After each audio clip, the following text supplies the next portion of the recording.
예탁 선량이라는 개념은 내부 피폭에 대해 적용되는 내용입니다. 외부 피폭 같은 경우에는 방사선이 사람을 맞았을 때 그냥 통과하고 지나가거나 일부는 흡수되기 때문에 방사선이 있을 때는 피폭을 당하지만, 즉 방사선이 있을 때는 방사선 에너지를 인간이 흡수하지만 방사선이 사라지는 순간 더 이상의 에너지 흡수, 그러니까 피폭은 존재하지 않습니다. 그래서 방사선 발생 장치 혹은 방사성 동위원소에 의한 외부 피폭은 마치 빨간 레이저를 켰다 끄는 것 혹은 전등불을 켰다 끄는 것과 같이 조사할 때 혹은 엑스레이를 쏠 때 이때에만 선량이 올라가고 이 스위치를 끄는 순간 어떠한 피폭도 일어나지 않습니다. 이게 외부 피폭의 경우고요. 그런데 내부 피폭은 좀 상황이 다른 게, 일단 내부 피폭이라 하면 인체 내로 흡수한 방사성 물질, 이 물질에 의해 내부 장기들이 피폭되는 상황입니다.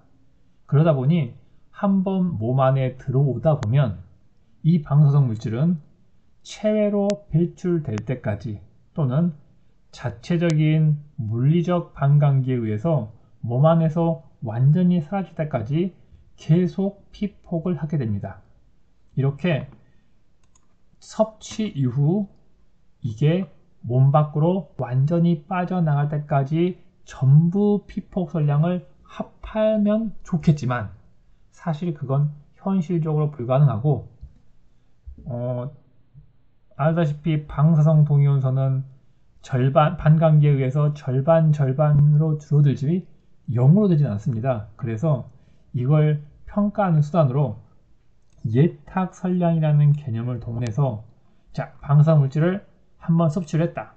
이럴 경우에 앞으로 남은 생애 기간 동안 이게 피폭당한 양을 전부 합하면 이게 얼마가 될 것인가 라고 결정한 게 예탁 선량입니다. 이 예탁 선량의 개념은 예를 들면은, 자, 이 시점이 오늘 피폭당한 시점, 그리고 1년, 2년, 3년, 4년 쭉 시간이 지나서 죽기까지 전체적인 피폭량을 다 더한 건데, 첫 번째 1년에 이만큼 피폭을 당하고, 두 번째 이만큼 피폭을 당하고, 세 번째 이만큼 피폭을 당하고, 네 번째 이렇게 점점 피폭량이 줄어들겠지만 이런 그래프가 될 겁니다.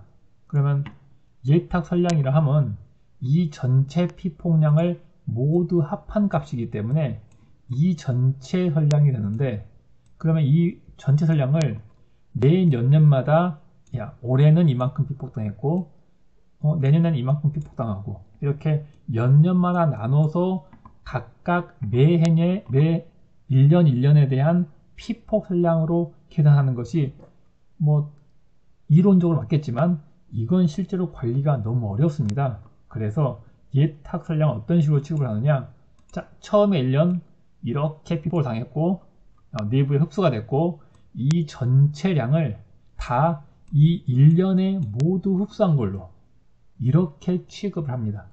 그렇게 해서 예탁 선량을 평가를 하는 거고, 그렇게 해야지만이 이 전체 기간에 나누기해서 매 1년마다 평가하고 1년마다 평가해서 매 년마다 이게 만족하느냐, 이게 선량 한도를 만족하느냐 하고 평가하는 게 아니라, 이렇게 복잡한 절차를 취하는 게 아니라 한번 흡수한 순간 그 흡수로 인한 전체 생애 전체 피폭량을 단 1년으로 해결해 가지고 1년에 합산해서 이걸 가지고 선량 한도를 만족하느냐 혹은 만족하지 않느냐를 평가하는 겁니다. 이렇게 적용하는 게 예탁 선량의 개념이고요. 그러다 보니 예탁 선량의 정의는 체내에 흡수된, 체내에 섭취된, 즉 내부 피폭에 적용한다는 얘기입니다. 체내에 섭취된 방사성 핵종으로 인한 내부 피폭을 전부 더한 값, 즉 피폭 시점부터 죽을 때까지 전체 내부 피폭을 더한 값이 예탁 선량의 의미가 됩니다. 자, 그러면은 이 전체 생애 기간이라고 했지만 이 전체 생애기간은 이 방사성 물질을 섭취할 당시의 나이에 따라 달라질 수밖에 없습니다. 예를 들면 20살인 사람이 섭취할 경우에는 평균 생애를 70년으로 잡았을 때 20살인 사람에게는 50년이라는 기간이 나머지 피폭량이 될 것이고, 나이가 50인 사람이 이 방사성 물질을 섭취한 경우 20년간의 피폭 선량이 합의될 겁니다. 그래서 이걸 기준을 정해서 효율적으로 관리하기 위해 기준을 정했는데, 그냥 성인은 50년이라고 정한 거고, 유아와 아동처럼 더 어린 아이들은 더 오래 살 것이니까 이 평균 수명인 70살, 즉 70년 동안 내부 피폭을 다 더한 것, 이것을 예탁설량으로 정합니다. 예탁설량은 내부 피폭에 대한 합산값이고, 예상되어지는 생애 전 기간 동안의 내부 피폭의 합산값이고, 이 기간을 성인은 50년, 더 어린 유아 아동은 70년을 적용한다. 그리고 이렇게 계산한 값을 이 섭취한 당해년도의 피폭 설량으로 취급한다 라는 게 예탁 설량입니다. 근데 사실은 이 예탁 설량을 막상 계산을 해보면 반감기와 특히 체내 배출에 의한 그 방사성 동위원소의 감소가 크기 때문에 피폭량이 이런 식으로 그려집니다. 사실은요. 그래서 한 이쯤 돼서 50년이 있고 이쯤 돼서 70년이 있기 때문에 막상 처음 한 수년? 길어봐야 몇 년 안에 있는 피폭량이 거의 대부분을 차지합니다.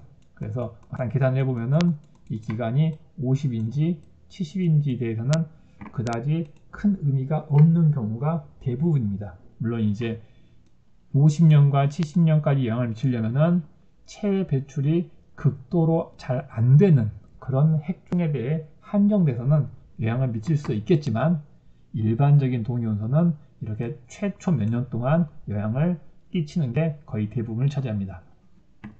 자, 예탁설량은 어디에 적용을 하느냐 하면 등가설량과 유효설량에 적용을 합니다.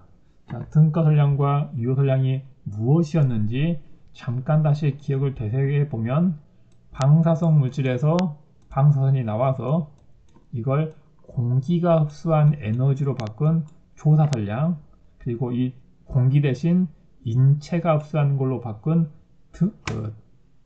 흡수설량, 다시 이 방사선의 에너지의 특성에 따라 평가되는 등가설량, 그리고 등가설량의 단위는 시버트이고요.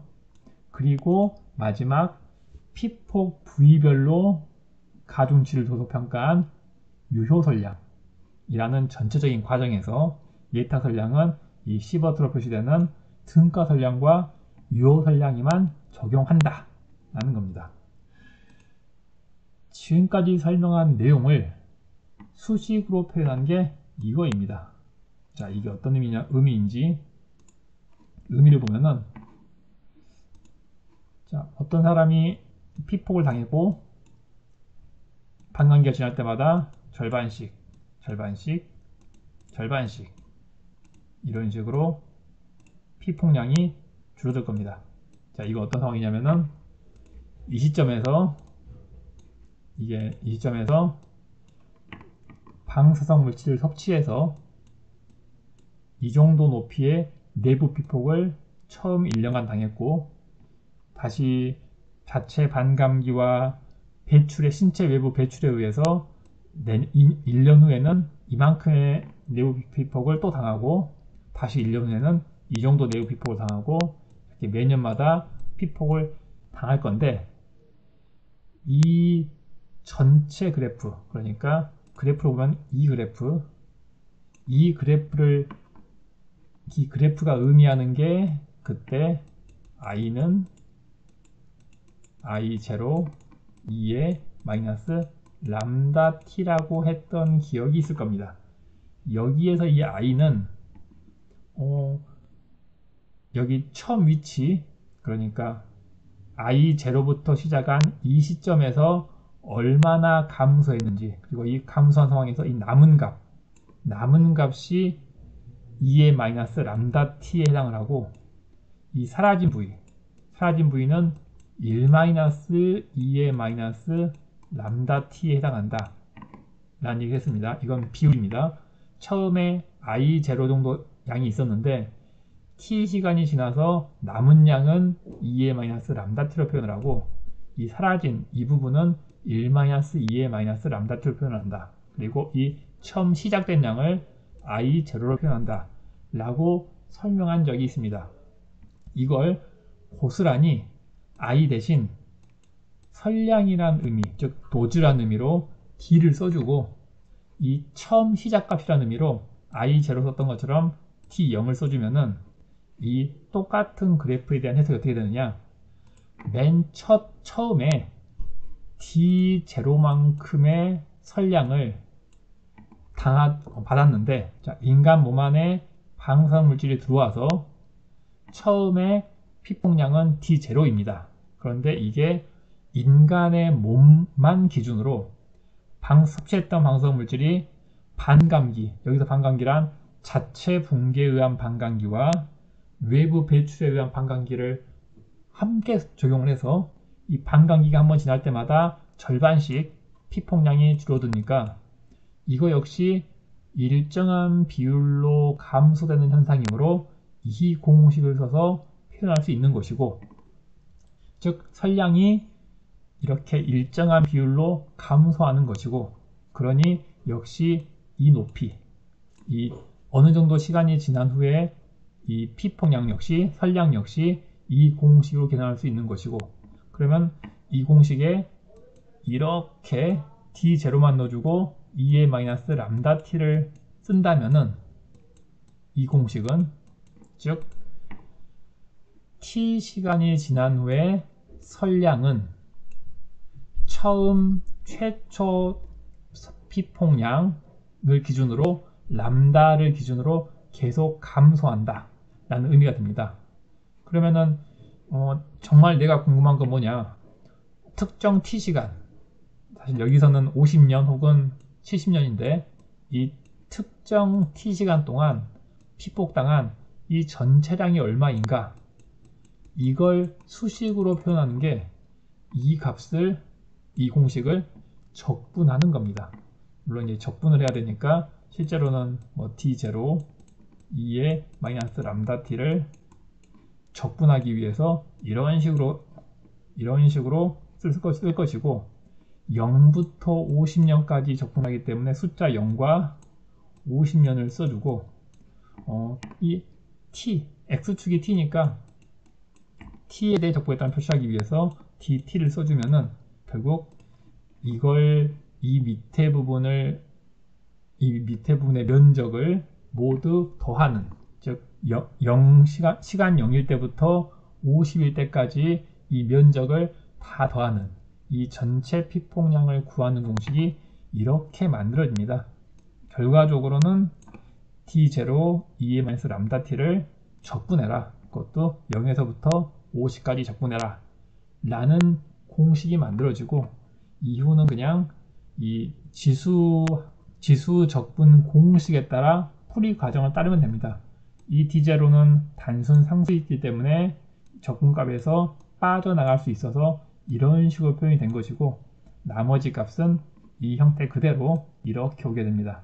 단지 여기서 t를 제가 50년으로 지정했을 뿐이지 공식 자체는 똑같습니다.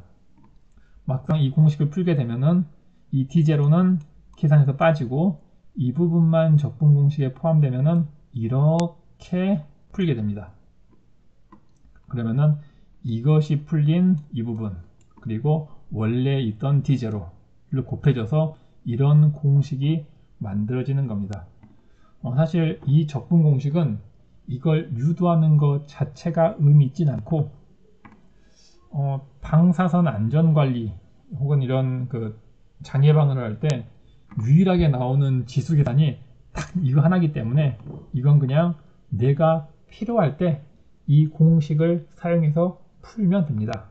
이 공식의 의미만 정확히 기억하고 있다면 이걸 굳이 외울 필요 없이 이 공식을 그냥 사용하면 됩니다.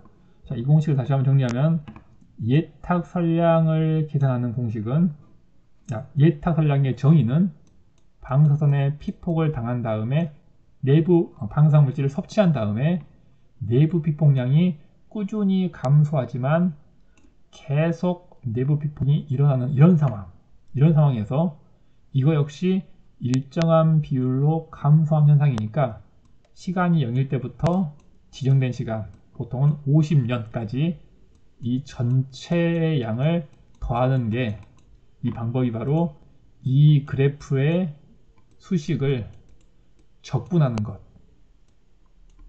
적분하되 0시간부터 t시간까지니까 0부터 t시간까지 이 그래프의 공식을 적분하면은 이 면적을 구할 수 있다. 그러니까 그리고 이 첫 값은 그냥 곱해주면 된다. 여기다가. 그래서 만들어진 공식이 이거니까 이거이고, 그러니 처음 이 방사물질 섭취했을 때 최초 1년 그때 피폭량을 계산한 다음에 그 다음에 이게 어떻게 감소하는지는 이 공식을 따르면 된다. 즉 실제 사용할 때는 최초 방사물질 1년 동안 피폭량, 여기에다가 이 감소하는 람다만 구해서 넣어주면 됩니다. 그러면은 50년간의 이 합식이 궁금하면 이 t에다가 50을 넣어주면 되고, 만약에 70년이 궁금하면 이 t에다 70을 넣어주면 됩니다. 자, 이렇게 식을 간단히 설명을 했는데, 이 식을 실제로 적용할 때 가장 하기 쉬운 실수가 뭐냐? 단위 통일입니다. 보통 이제 우리가 람다의 단위로 익숙한 게, 지금까지 다룰 때 뭐 어떤 표현을 썼냐면은 per second 이런 표현을 많이 썼기 때문에 당연히 람다의 단위는 per second일 거다. 왜? 반감기의 단위를 지금까지 몇 초라고 이야기를 많이 했기 때문에 이 람다의 단위는 이 시간의 역수인 per second일 것이다 라고 당연히 생각하게 되는데, 그래서 이렇게 이 람다에 per second를 쓰게 되는데, 이러면 안 됩니다. 왜냐면은 이 식 자체가 기준이 50년이라는 시간 단위가 연이 사용됐기 때문에 당연히 이 t 시간도 연이 들어가겠죠. 그러면은 이 공식의 t도 연이 들어가니까 여기도 연으로 맞춰줘야지만이 이 공식이 성립을 합니다. 즉 단위를 연으로, 이어로 통일시켜 줘야지만이 이 공식이 올바르게 풀게 됩니다. 그러면은 결국 주의할 점은, 이 공식을 사용할 때 주의할 점은 처음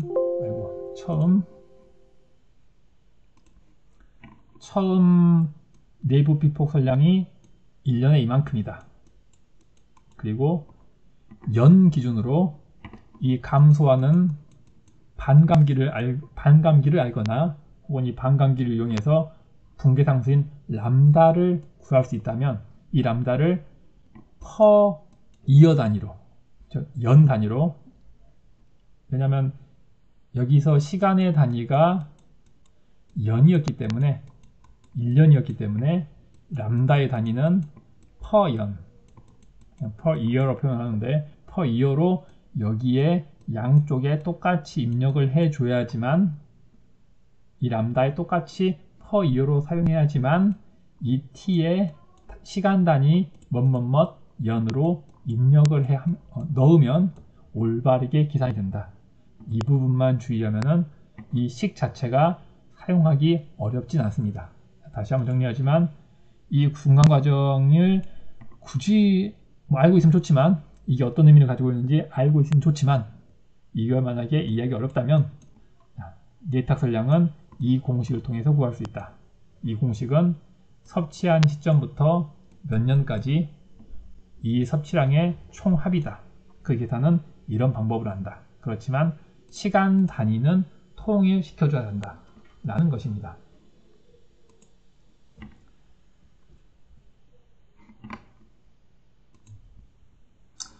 사실 방사선 장애 방어라는 입장에서 선량 예탁이라는 단어는 배울 필요가 없습니다.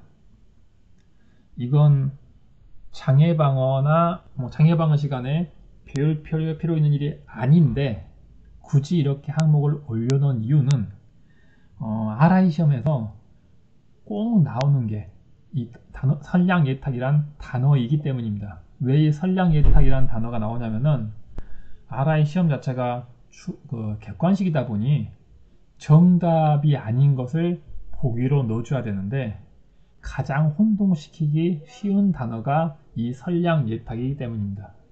예탁, 선량, 선량, 예탁 서로 다른 단위인데 공부를 제대로 하지 않으면 선량, 예탁이 어디선가 들어본 단위 같긴 한데 정확치 않아 가지고 내가 배운 건가 라고 생각하기 쉽습니다. 이런 단어는 어떻게 구별하면 되느냐, 한국어는 명사 두 개가 합쳐질 때 항상 주된 역할을 하는 명사가 뒤쪽이고 앞쪽에 있는 명사는 형용사 역할을 해줍니다. 이게 어떤 의미냐면은 의자 다리,